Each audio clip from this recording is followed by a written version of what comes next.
Bismillahirrahmanirrahim. Assalamualaikum warahmatullahi wabarakatuh. Alhamdulillahirrabbilalamin. Asyhadu an la ilaha illallah wa asyhadu anna Muhammad Rasulullah. Allahumma sholli ala sayyidina Muhammad wa ala ali sayyidina Muhammad. Selamat malam teman-teman. Jumpa lagi bersama saya di sini Bagus Baraja di channel Gus Baraja. Gimana kabarnya nih? Saya doakan teman-teman semuanya Allah berikan kesehatan, Allah berikan rezeki yang melimpah, kemudian Allah tenangkan hatinya dan dibahagiakan bersama keluarga. Amin ya rabbal alamin. Jangan lupa video atau channel YouTube ini upload videonya jam 9 malam setiap hari. Jadi pantengin terus, nemenin kamu menuju kamu istirahat. Kemudian jangan lupa juga diklik tombol subscribe-nya, kemudian diklik tombol loncengnya dan di-share ke seluruh kerabat kamu. Berbagi manfaat, insya Allah menjadi sedekah buat kamu juga ya. Ngomong-ngomong, di kolom komen ternyata masih banyak yang membicarakan tentang hutang, tapi tidak sedikit juga yang sudah Allah berikan solusi penyelesaian tentang hutangnya. Di kelas pun ternyata riset saya, kasus yang paling banyak adalah tentang hutang. Kayaknya menarik kalau kita bahas lagi ya. Namun sebelum saya bahas, saya ingin informasikan juga buat kamu yang ingin mendaftar sekolah atau kelas rahasia kajaban doa, durasinya selama 1 tahun. Pendaftarannya masih dibuka, segera daftarkan diri kamu, banyak manfaat yang bisa didapat. 2022 banyak yang sudah mendapatkan manfaatnya, Allah sudah buat sukses dan hutangnya juga lunas. Jadi manfaatkan kesempatan ini buat kamu yang merasa punya masalah yang sama seperti yang saya sebutkan tadi. Segera daftarkan diri kamu untuk pembelajarannya selama 1 tahun, pertemuannya 1 minggu sekali, dapat video edukasi, dapat audio terapi, dan dapat bimbingan dari saya pastinya. Untuk pendaftarannya langsung hubungi nomor telepon yang tertera di layar monitor. Kemudian yang kedua, saya adakan seminar di Yogyakarta, di Kaliurang tepatnya. Sifatnya bootcamp, 3 hari 2 malam ya. Jadi menginap di Kaliurang, kumpul dengan saya, diskusi dengan saya, program ulang bawah sadar secara total selama di sana, selama di Kaliurang, insya Allah akan membawa dampak yang baik untuk masa depan kamu. Segera daftarkan diri kamu. Untuk pendaftarannya langsung hubungi nomor telepon yang tertera di layar monitor, chat di sana, nanti akan dijelaskan lebih jelasnya lagi bagaimana konsep acaranya. Baik teman-teman, kita akan bahas tentang hutang karena saya lihat ternyata masih banyak banget yang masalahnya adalah hutang gitu ya. Semoga penjelasan singkat saya ini bisa membuka cara berpikirmu, kemudian saya doakan Allah berikan solusi buat kamu ya. Gini teman-teman, ngomong-ngomong tentang hutang ya. Hutang tidak selesai itu sebabnya apa sih? Sebenarnya hutang nggak masalah. Yang masalah adalah konsep dari hutangnya. Kalau salah konsep, ya ribet urusannya. Dan kebanyakan yang salah konsep, yaitu riba. Nah, riba ini kalau tidak ada kesadaran di dalam hatimu, nggak akan selesai. Sulit untuk selesai. Pasti akan ada yang membantah nih. Banyak orang yang riba, pinjam uang di bank, sukses kok. Oh, kan kamu lihat secara luarnya, secara fisiknya. Kamu kan nggak tahu dalamnya. Mana tahu keluarganya berantakan, anaknya nakal dan lain-lain. Itu efek riba loh. Kenapa? Karena riba itu haram. Ngomong haram ini jadi serem kayaknya nih. Ntar saya disamakan dengan tetangga lagi. Artinya begini, riba itu dilarang Allah. Ya, kita konsumsi pula. Kita konsumsikan juga untuk keluarga kita. Kita makan, jadi energi. Akhirnya membawa dampak yang negatif karena energinya negatif. Singkatnya seperti itu tuh. Jadi bangunlah sebuah kesadaran dan akui kalau itu dosa. Akui kalau itu sesuatu yang dilarang oleh Allah. Sesudah mengakui, berjanji agar tidak kembali lagi ke sana.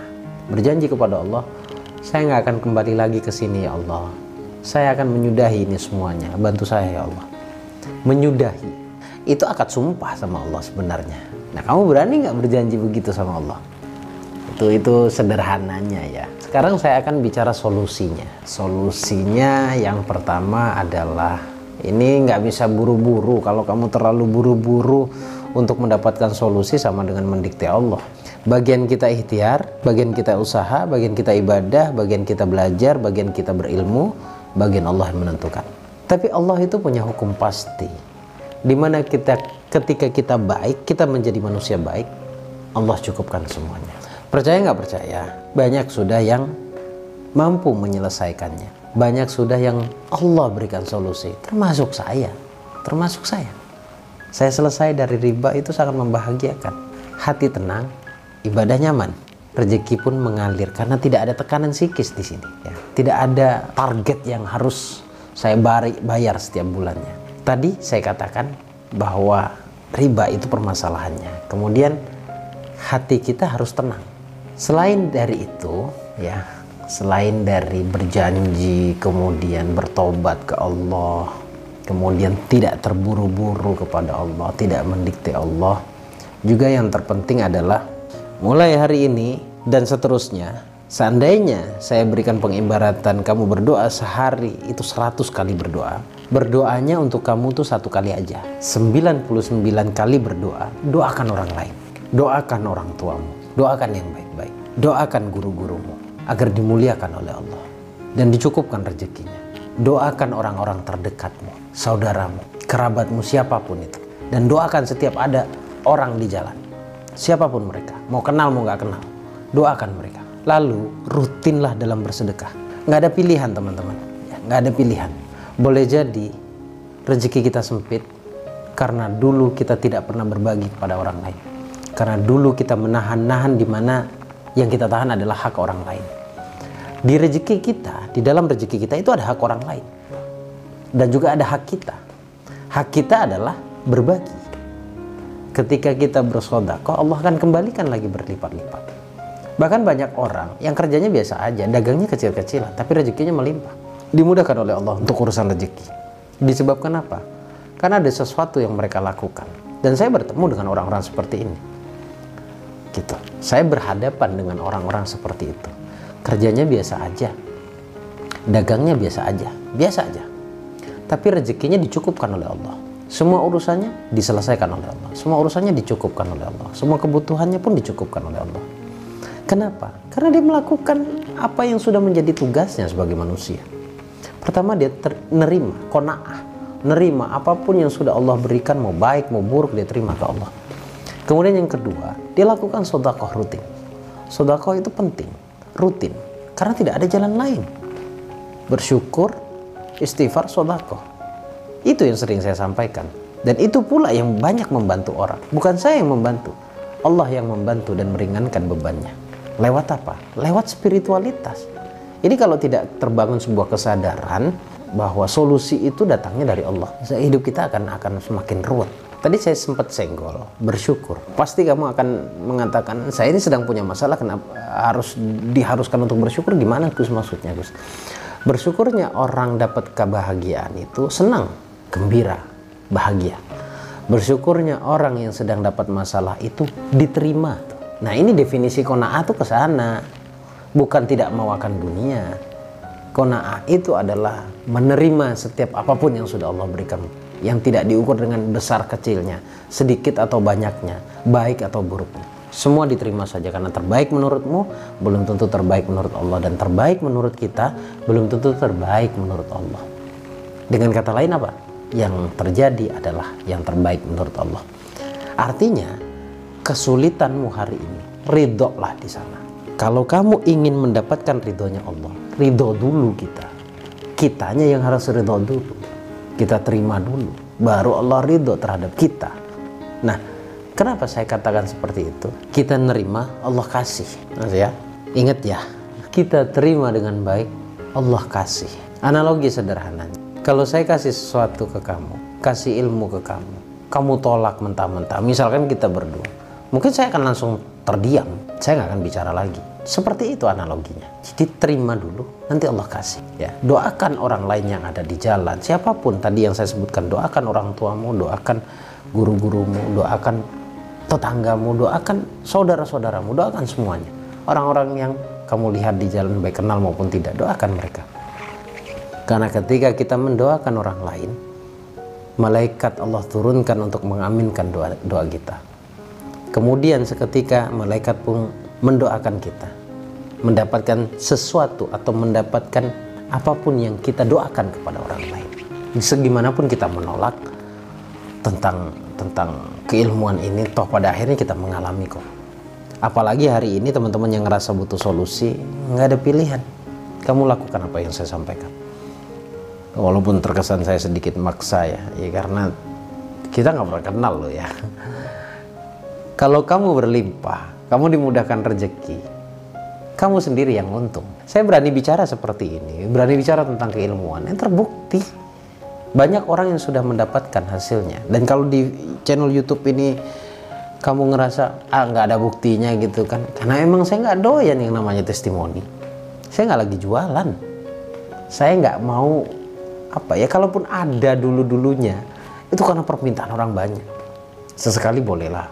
Tapi kalau channel YouTube isinya hanya ini sudah berhasil karena saya begini, itu namanya jualan. Saya nggak sedang jualan. Saya tidak ingin mempengaruhi kalian dengan contoh-contoh yang seperti itu. Saya ingin kalian terbangun dengan sendirinya dalam diri kalian ingin belajar. Dan semoga lewat channel YouTube saja nggak apa-apa kalau memang tidak mau ikut kelas.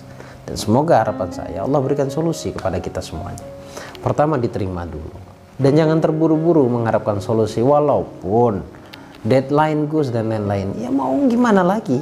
Pada akhirnya kita harus menerima apa yang sudah menjadi keputusan kita. Ini keputusan kita, keputusan kamu. Dan sudah disepakati pula.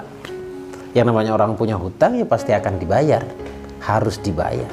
Kemudian kalau nggak dibayar ditagih. Nah, itu kan muter-muternya di situ. Dan sekarang kalau ngadu ke manusia, apakah itu akan selesai? Maka mulai sekarang sering-seringlah bercerita ke Allah. Sering-seringlah dalam dudukmu habis sholat, duduklah sejenak, berceritalah ke Allah. Ya Allah, saya punya masalah, saya punya hutang sekian ya Allah. Secara logika saya tak mampu untuk menyelesaikannya ya Allah. Tapi bantu hamba ya Allah. Bicara sama Allah. Bicara seperti layaknya kalian ingin bicara pada saya misalkan. Bicara pada guru kalian. Atau kalian ingin bicara pada seseorang yang kalian anggap bisa menyelesaikan. Tapi harus yang pertama kali adalah bicaranya sama Allah. Nanti Allah akan berikan solusi dari jalan yang tidak pernah kita sangka-sangka. Tidak pernah kita sangka-sangka. Buat kalian yang merasa ini omong kosong doang, ya itu akan menjadi omong kosong. Tapi buat kita yang haus akan ilmu, buat kita yang senang dalam belajar, atau buat kita yang benar-benar ingin solusi, saya tawarkan cara-cara saya. Silahkan kamu buktikan. Saya yakin banget tidak dalam waktu yang lama, kalau kamu benar-benar mengolah keyakinanmu dan melakukan mengolah perasaan kamu seperti yang saya sampaikan tadi, insya Allah Allah akan berikan perubahan. Saya yakin itu. Semoga bermanfaat teman-teman ya. Sampai ketemu di video berikutnya. Mohon maaf jika ada salah kata. Al-Fakir Al-Dhaifillallah. Bagus Baraja. Assalamualaikum warahmatullahi wabarakatuh. Allahumma sholli ala sayyidina.